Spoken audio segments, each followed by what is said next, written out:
Hi everyone and welcome to the Unleash Software webinar on landing retail deals in the food and beverage industry. We're very lucky to have some highly experienced people on the call today. Firstly, on my bottom left, we have Thea Alexander, who's the CEO of YF, a leading FMCG consultancy with a very tight focus on achieving mainstream success for its challenger brand clients. Food and beverage is naturally a core proficiency, and they've recently partnered with Waitrose in their brand's new incubator program. We're feeling really lucky to have you here, Thea. Thank you very much. Thank you. Thanks for having Uh, me. Right.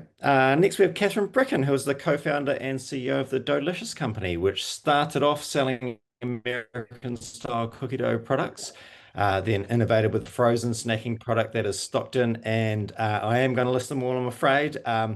Whole Foods Market, Asda, Waitrose, Tesco, Morrison's, Sainsbury's, plus Target, and the Giant company in the United States. So, in short, Kathryn knows a lot about landing big retail listings. So great to have you back, Kathryn.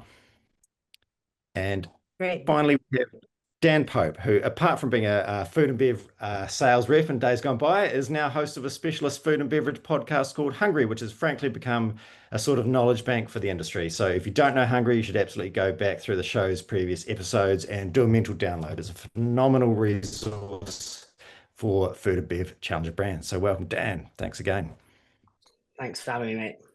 All right, well, look, we've got a lot to get through, but to kick us off, I want to launch a little poll here that'll help us pitch the discussion in the most helpful way for all of you watching. And while you're filling that out, Dan, I wonder if you could start us off with just telling us about a favorite retail deal that you have landed in the past.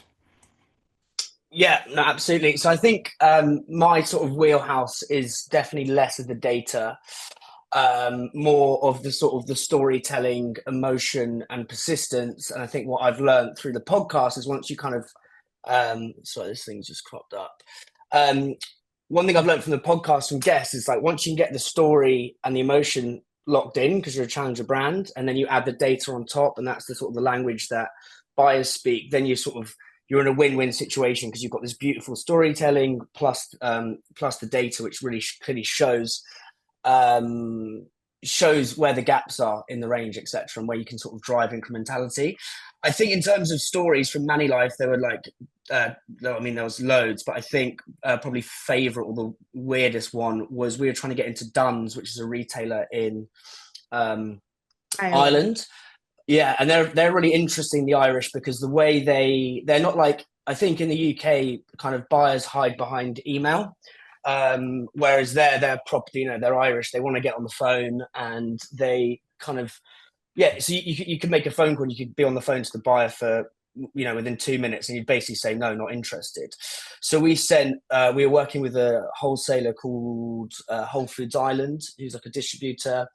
And so we had the wheels in, and I basically just said to Jacek, who was the buyer, I said, look, what we weren't getting, I said, look, I'll make you the best breakfast of your life. That was the email subject line. I was like, I'll be in Dublin on Friday morning, and this was the Wednesday. And then we got on a plane with Manny Life sales director, got to Ireland, got to Dublin, had the pitch in the morning, made them this massive sort of spread, and yeah, and I think we didn't even actually have the wheels locked in till we were in Ireland. So we were kind of like in Ireland, this is the whole thing's hanging by a thread.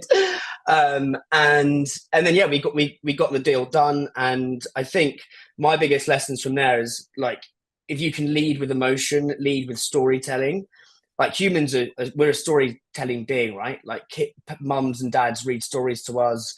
Everything is a story. So leading with that, is the way in. And then sort of sadly, because we hit COVID straight after that, so it kind of never got going. But I think that was kind of the one that I'm most proud of just keep emailing and then basically just rock up at their door with a breakfast spread. Rock up and cook something. That's one of the things that I really, as an outsider to this industry, really want to know. And it's very interesting looking at the poll results there. The vast majority of the people on the call have never actually pitched a retail deal. A couple have pitched 1 to 3 times, and a few have done it many times. But yeah, so I guess we're all on the same boat as me as an outsider. I want to know what are the basics of the professionalism. And Theo, I've been reading up on a lot of your writings about this. This is a big theme in the things that you talk about. It's, just nailing the professionalism first up. I mean, and I guess what are the standards? What are you expected to do a beautiful slide deck? Are you expected to rock up in person and cook breakfast? How much of that personal interaction, or should you be lobbing things into Range Me and being a bit more data-led and anonymous? What's your take on that? Yeah, so I think it's a really good question, and there's no simple answer. I think the starting point is with any sales, who are you talking to and what have they asked you to do as a starting point, and getting those hygiene factors in place. I'm a big believer in kind of building blocks. So get the basics right and then add the kind of sprinkle on top. But taking Dan's anecdote, the thing that Dan did really well was the sprinkle on top to present what was a fantastic product, that when he turned up and someone could hear him talk, he could talk about how well it sells, how delicious it is, how much customers love them. What Dan did really well was get this guy to listen. And that's often the hardest part. But when they're listening, what are you saying? It needs to be, it does need to be somewhat formulaic. There's, when you go on the Mars grad scheme or something like that, the first thing you learn in your first 6-12 months is how to communicate a sales message in a language that buyers understand. And that's a different language to what consumers understand, which, it always comes back to, is there a problem that you're solving? What's the solution you're presenting? And how can you give them confidence that you'll solve it? And is it worth money and effort to do? And it kind of everything grounds in that. And I think one of the things that we see a lot in brand applications is, forgetting about the rest of the world, forgetting about the fact that there's a category and the buyer's already got a shelf full of goods that are probably doing all right, where they don't feel they have problems necessarily. And brands just kind of talking about something that's not that relevant to the problems that the retailers are facing. So step one is just understand who you're talking to and making sure that the messages align with what they need.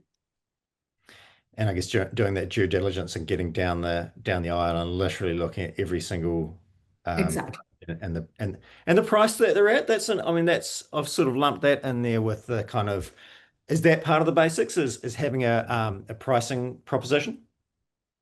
Yeah, definitely. So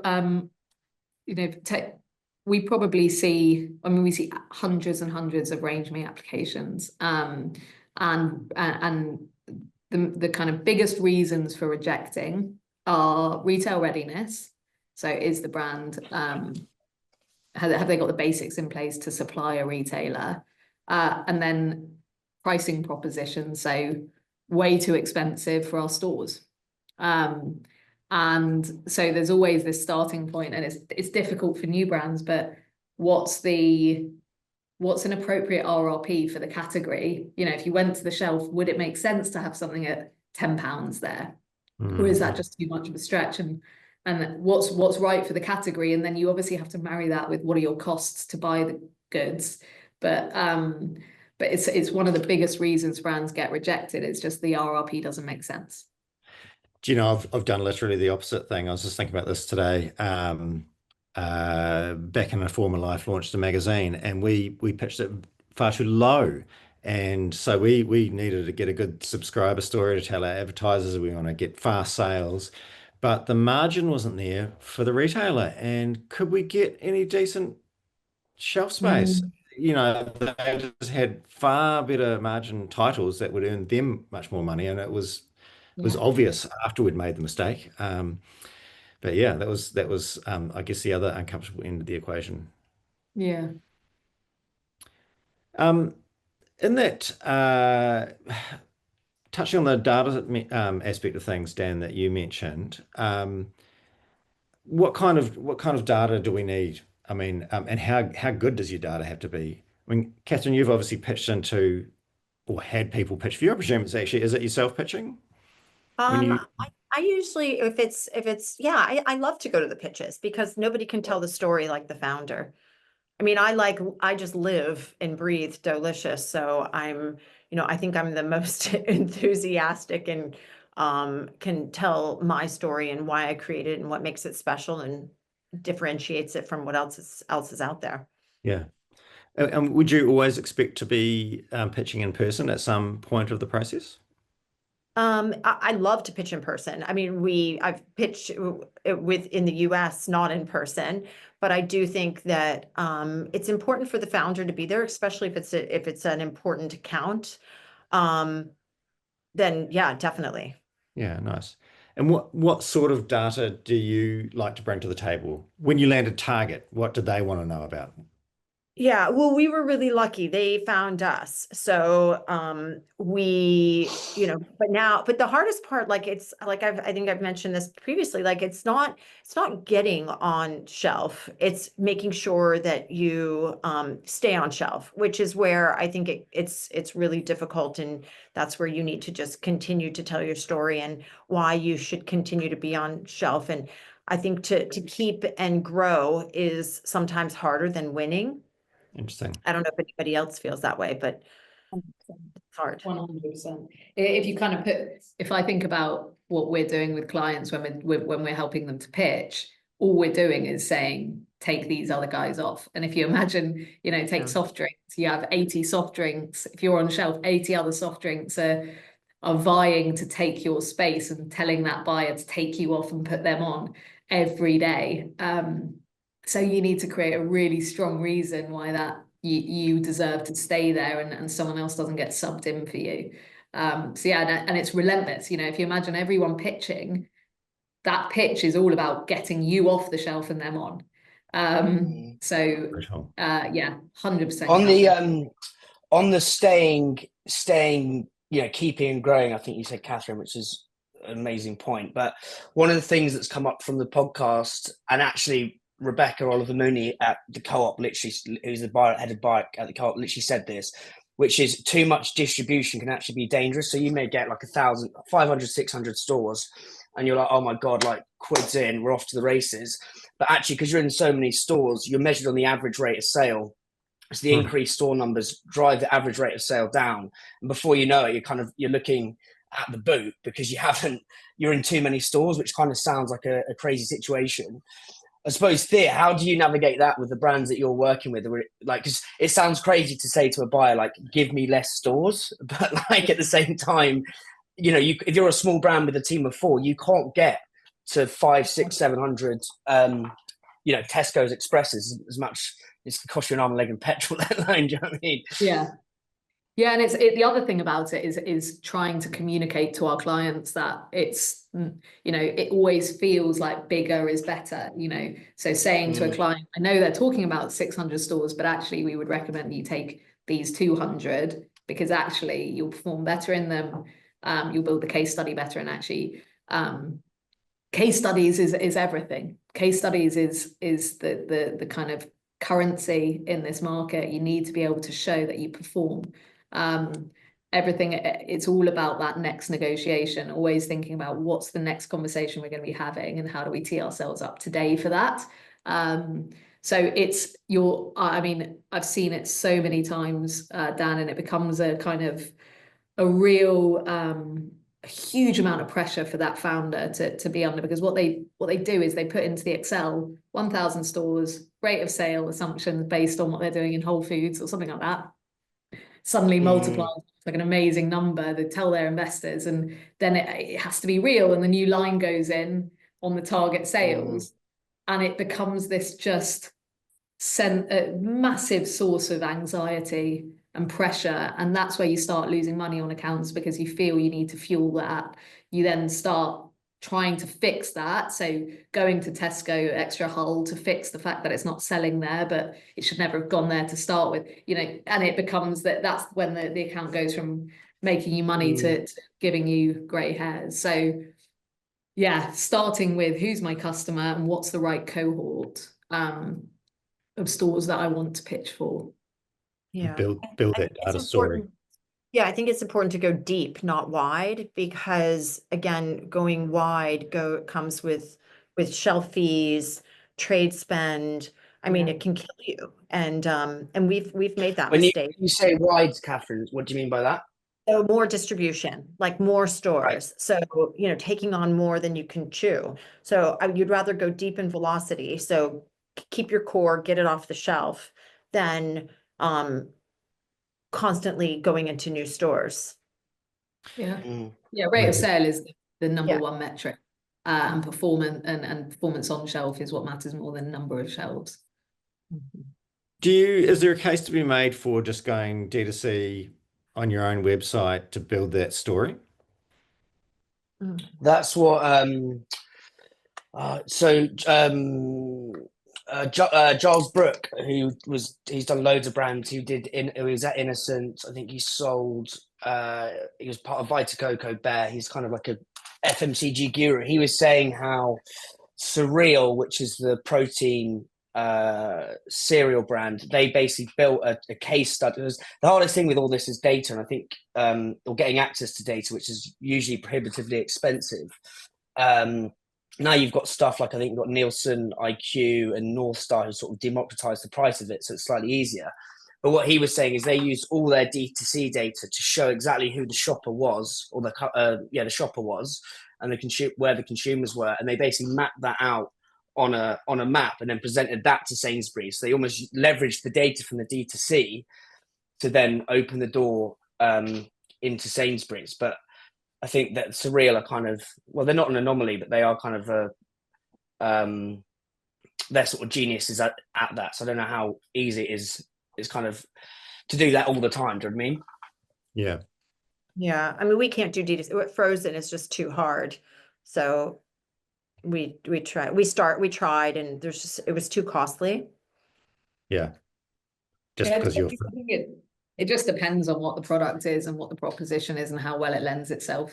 Like, how do your customers think about things? Like, you would never go onto Amazon and buy a Mars bar. So that's kind of why Mars bar wouldn't focus on D2C. But if you're a hunter and gatherer and it's collagen peptides, and it's slightly more health based and functional, where you wouldn't expect to necessarily get it in a Tesco store, then maybe you would. So yeah, it's starting with customers and so on, but agree with Dan, where it works well is follow the footsteps of Graze. They were able to come in and just say, I know more about your shoppers than you do, and I know exactly what will sell, and I've got the ability to, in 24 hours, roll out MPD and test it, and then I'll let you know, Boots, if it works, and we'll put it on your shelf.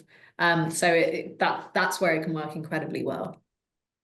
Nice. And presumably you backing all this up with promotional campaigns, especially if you're going, taking this narrow approach. That I guess if you've then got the capacity, it's going to be less expensive to just go, right, I'm piping social media full of my product around the store. Is that the right thing to do?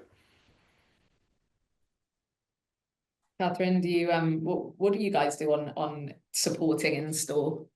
So yeah, drive it to where to find. So we do all our meta spend, social media spend is, again, like where to find us. And on our website, we've invested in a smarter system, which shows you what products are available where. You put in your zip code, it narrows it down to, I'm sure there are smarter ones, but 5 to 10 to 20 miles away.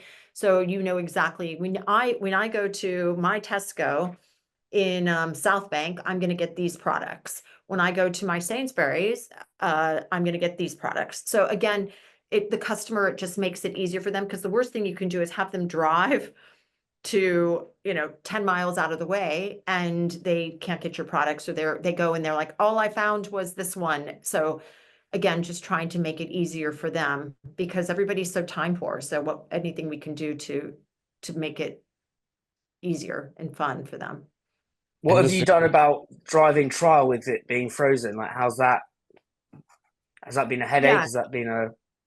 So we have places like, chili sticks, or in the US, we have cold chain. So we send out a lot of samples for trial, and we've invested a lot in summer campaigns. So we did this. I don't know if you guys saw our Doom. We did this with Microsoft and Xbox.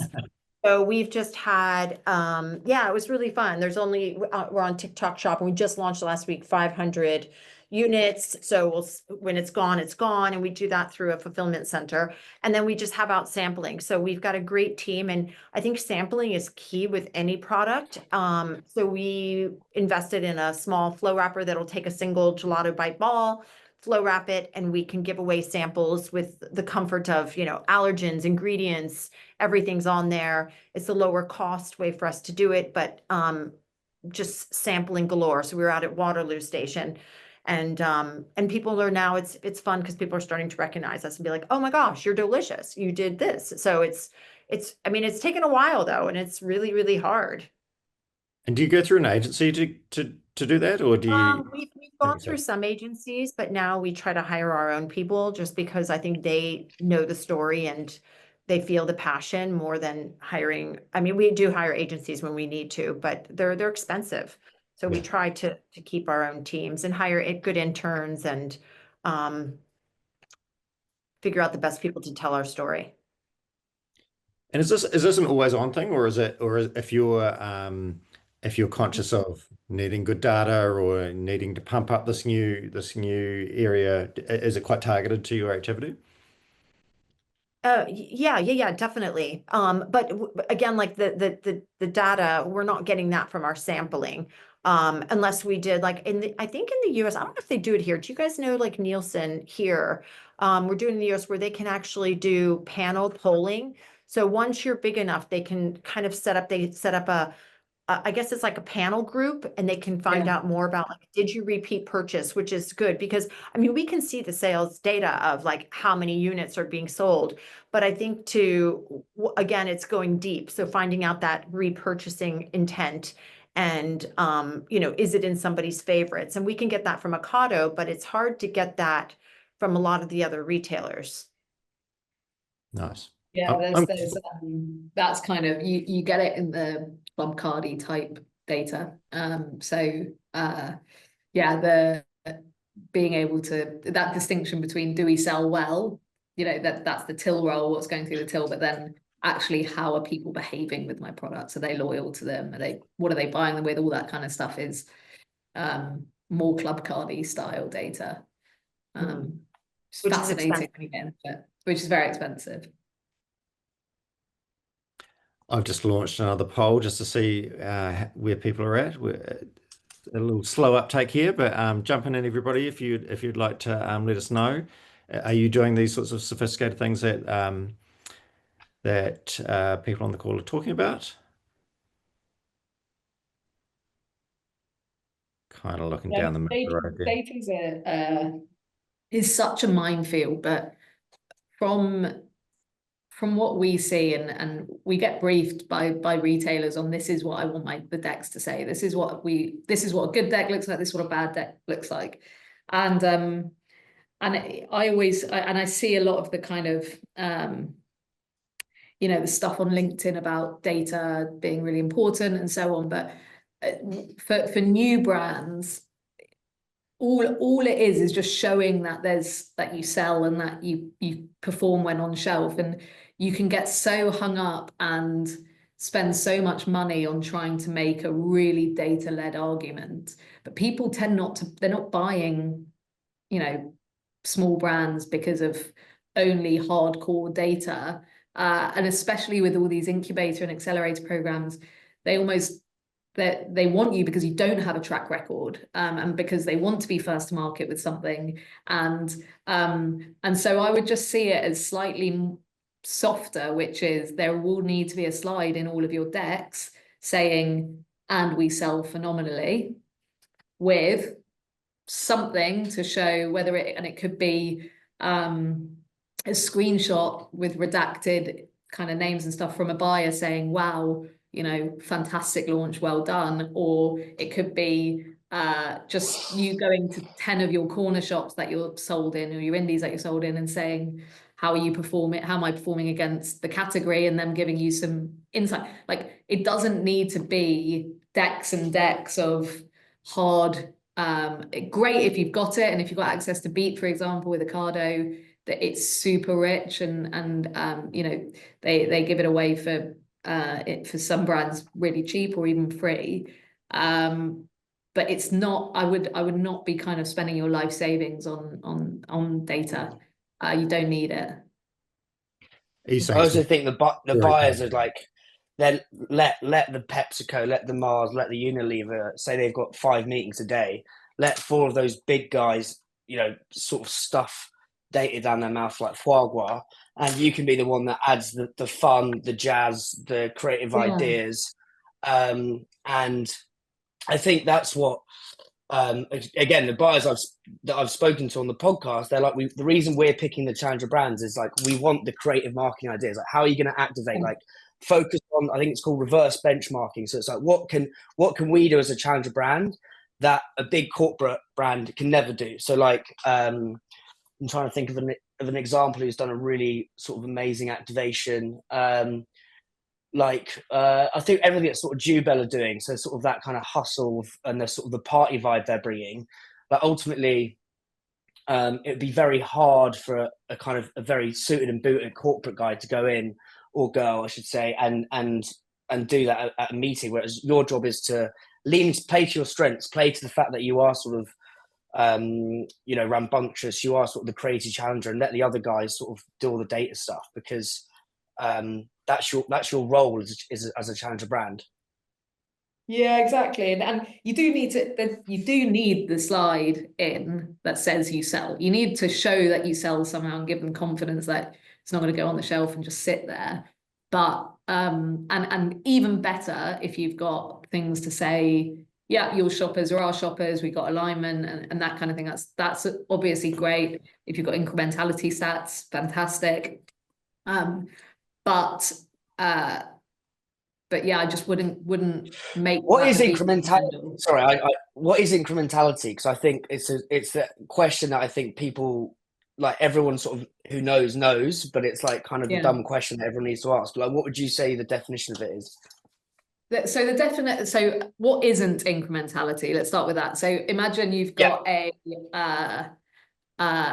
shelf of protein powders, and that shelf, that fixture is making the buyer 100 million a year, or that category is 100 million a year, and the goal of the buyer is to make that 100 million, 105 million, 110 million, 100. So it's about how do you make that portfolio work better on shelf. What isn't incrementality is saying, right, that you got a vanilla bulk powder. I don't buy protein, as you could probably tell, but you got a vanilla bulk powders. Take them off and put us on because we're a vanilla bulk powders, and that then you take off 5 million, you put back on 5 million, and they end up doing a lot of work to be at 100 million still. So that's not incrementality. Incrementality would be saying, hey, you've got a fixture there that is all serving men, but 60% of the shoppers in your stores, 70% of shoppers are female, and actually 80% of females want more protein in their diet. So why don't you take off a shelf of male-focused protein powders, because all of the men buying them are just going to buy the stuff from the shelf underneath, and instead put on a shelf of female-focused, because then you get all these females who aren't buying the category at the moment to start buying. So your 100 million, you still get the 100 million, but you also get these new shoppers who are going to bring in another 15. So there's a 15 million opportunity from doing that. So ultimately it comes back to, can you prove you are either trading shoppers up, so they were spending £1, they're now going to spend 150, or you're going to get new shoppers in that aren't in the category, like the women in that case, or you're going to get people buying more. So take Manilife as an example. People only have some pack for breakfast, but Manilife they have all day round. So they go through a jar a week instead of a jar every 3 weeks. They're buying more. So it's going to come down to buying more, new shoppers, or trading up. Yeah, and that's basically what Perfect 10 have done, right? Is like energy drinks, traditionally male. I don't know, but I'm assuming that's what they've done with the female, and then it's more expensive. So you ticks all those boxes. Yeah, exactly. If you can say, look, there's a shopper profile that's not in your category, and they're in your stores, but they're just not buying into your category, and you've got a whole load of duplication in the rest of your shelf, so take them off and put that on. That's the like logical, unquestionable sell. This is really, I mean, this is thinking from the buyer's perspective, right? I mean, how many small companies that come to you are thinking like this, Thea? It's actually quite quick to convert people. The default is usually brands will talk to buyers like their consumers. So talk to buyers like they would talk to anyone's when they're sampling or whatever it might be. And I think it's that mindset shift around what I just said, you know, how are you going to make the buyer more money? Or do something that's value additive to the category, and thinking of it as that fixture, because that's how the buyer thinks of it, I think is a really helpful reframe. Because usually the answer is there. You are often new brands are, there is a case to be made that is quite logical. It's just getting to that. Yeah, I think it comes down to the P&L. I mean, their job is to increase their P&L, right? So you need to show them how they're going to do it. And I think, you know, with and it has to be incremental, because to go through all that work, like you said, Thea, I mean, and I think a lot of times, like, they might have a lot of one brand SKUs, and you can show them, like, you know, this is a dead SKU, keep that brand, but here's how we can reinvigorate the category. Here's what we can bring to it, and which will only make them look better, because, right, the goal is for everybody to improve their P&L.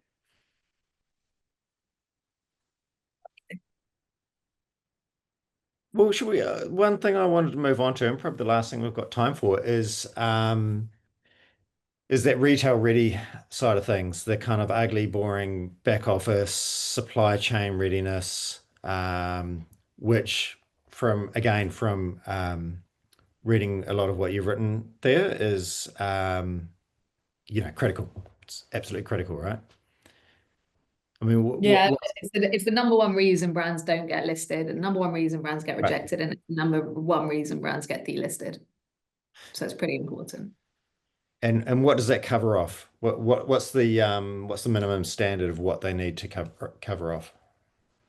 So we do a retail readiness assessment at YF, and it's 200 questions. So it's quite a lot. Quite a I've lot. got a poll with 3, so yeah. But to be honest, it tends to come down to product quality and supply chain. They're the two big things. You know, when a brand's not retail ready, they don't have the right factory standards. So BRC is normally factory standard required in big retail, in any kind of meaningful distribution. Part of that, there's just things like, have you checked your claims? Have you checked your packaging is compliant with our laws? There's all sorts of wild claims on packs which retailers pick up, and they just say, you know, that's just not real. So there's those kinds of things. You're selling something that people are about to eat. Have you got the right quality control metrics in place to be able to do that with confidence and give Tesco the confidence in that? And then, of course, supply chain. So, you know, there's all of this sales stuff aside, the worst thing you can do is the buyer takes the punt, gets these protein powders off, gives you a shelf for your protein powders, and then you just have an empty shelf because you don't turn up. Yeah. So that is like lose-lose. Everyone hates it. And it's the worst thing that can happen. So giving confidence that that's not going to happen, that you'll be there on shelf at the right standard, at the right price, over and over every time they order, is really important. How do you articulate that? What language are we speaking when do we just say, you know, pinky promise, or like what do they want to see? So credible manufacturing, credible 3PLs, credible team who know what they're doing when it comes to, you know, supply chain is the kind of thing that and I say this, we've got a fantastic supply chain team here, and provide a service where brands outsource, and the reason they do it is because they just founders don't really want to think about that stuff. They know it's important, but they just, and it's holding all of their promises. Everything they promised the buyer, the supply chain is delivering it. But it always feels like admin, and it always feels like the wrong time.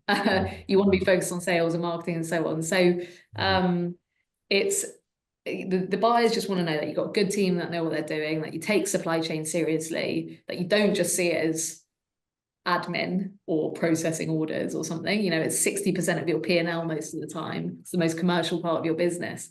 So have you got good people, good partners? Is the chain working? That's probably the main thing.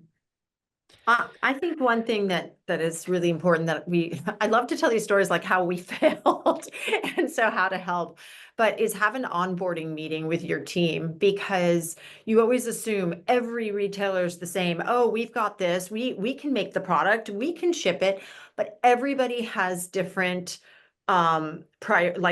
everybody's different, like from the size of the pallet, the pallet that you use, the height of the pallet, where it needs to go, what days, booking in. There are so many times that we thought, oh, it's the same, and then we've failed. There's been a problem with something with the pallet, or the way it was booked in, the day it was booked in, the P&O, the numbers, the label could even be different. So I would say it comes down to, like the team and having that checklist, like Thea says, and really making sure that you do everything so you don't screw it up, because it's really easy to screw it up if you don't pay attention to the detail with every retailer.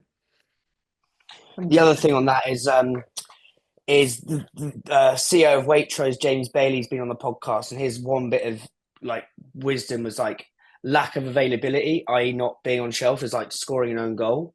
And so you've done all that work, and this kind of links back to what you were saying earlier, Kathryn, about growing the account and really focusing on it. If you're not on shelf, you're basically just pissing away sales. And one of the things that we got drilled into us at Manilife was basically building as good a relationship with the demand and order planners as the buyer, because ultimately, the buyer is busy. You can't be calling your buyer asking to sort out orders. To build a really good relationship with that team, because then say you've got a promotion coming up, 20% off or 15% off, you can then call the demand planner saying, listen, mate, order a bucket load of stocks, it's going to go out, and then suddenly your rate of sales going through the roof and the buyer's happy. But if you don't build that relationship with the demand team, then one, you're kind of pissing off your buyer, because you're like, can you help me? And they're like, listen, I'm busy. And two, you're kind of pissing away sales, because the product's not on shelf, it's scoring an own goal. Yeah. 100%. A little tedious with my I set up all my polls in advance, so I'm gonna do one more poll, which is literally about the supply chain readiness. So does that one come up actually? Yeah, there we go. Jump in, please, everybody, and let us know where you're at. Do you have a proper digital system that works well? Do you have a digital system, but it's actually not up to scratch? Are you on spreadsheets? I would presume that if someone's on spreadsheets and an accounting system, Thea, would you just say, look, it's not good enough, or can you muddle through? no, you definitely can. You definitely can. I think it comes down to what's the operating model of your business. We do a lot of system implementations, normally unleashed, you'll be pleased to know.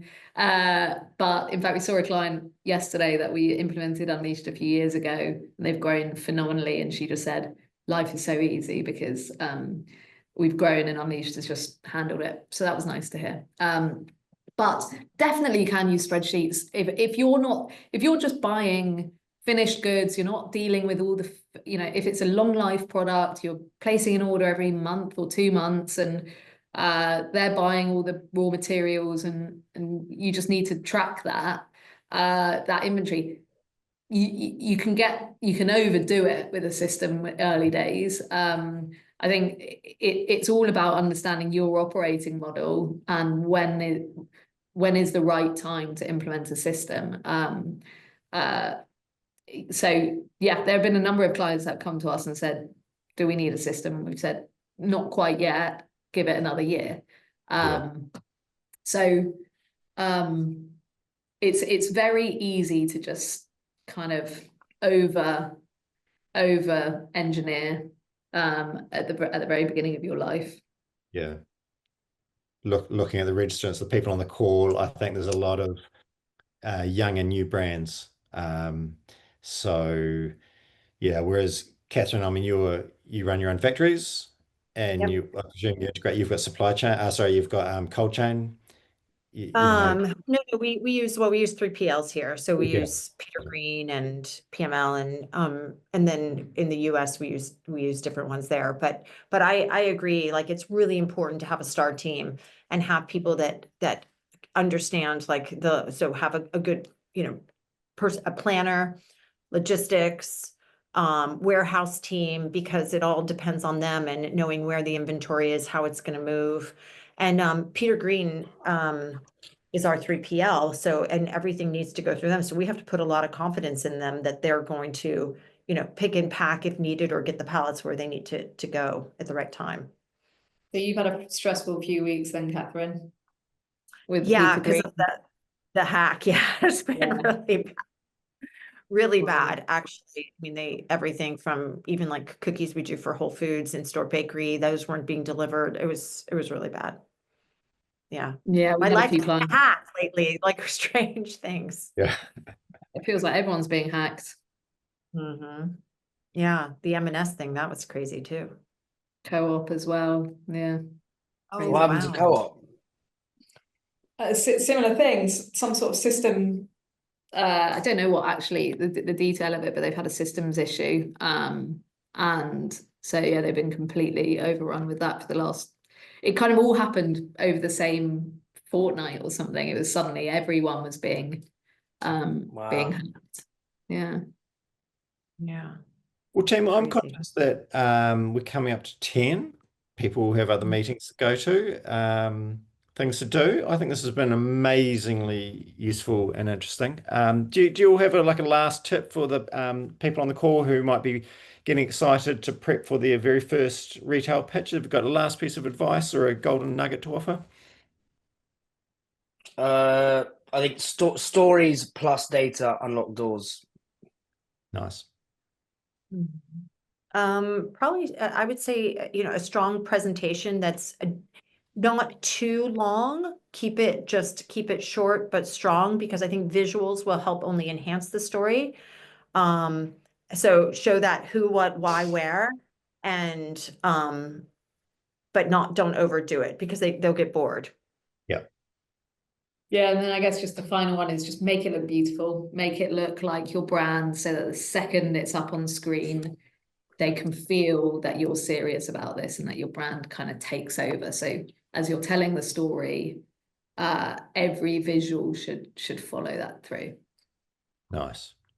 All right. Good luck, everybody, on your upcoming pitches. Thank you very, very much, everybody. I really appreciate your time. There's a QR code there on Thea's screen if you're feeling inspired and want some more great advice. Take a shot of that. Eat some delicious frozen gelato. Yeah, and you can get it in your Manny life, the chocolate truffle. Yeah. And subscribe to the Hungry Podcast. All right. Thank you, everybody. Thanks. Thank you so much. Take care. Lovely to see you all. Thank you. Bye-bye.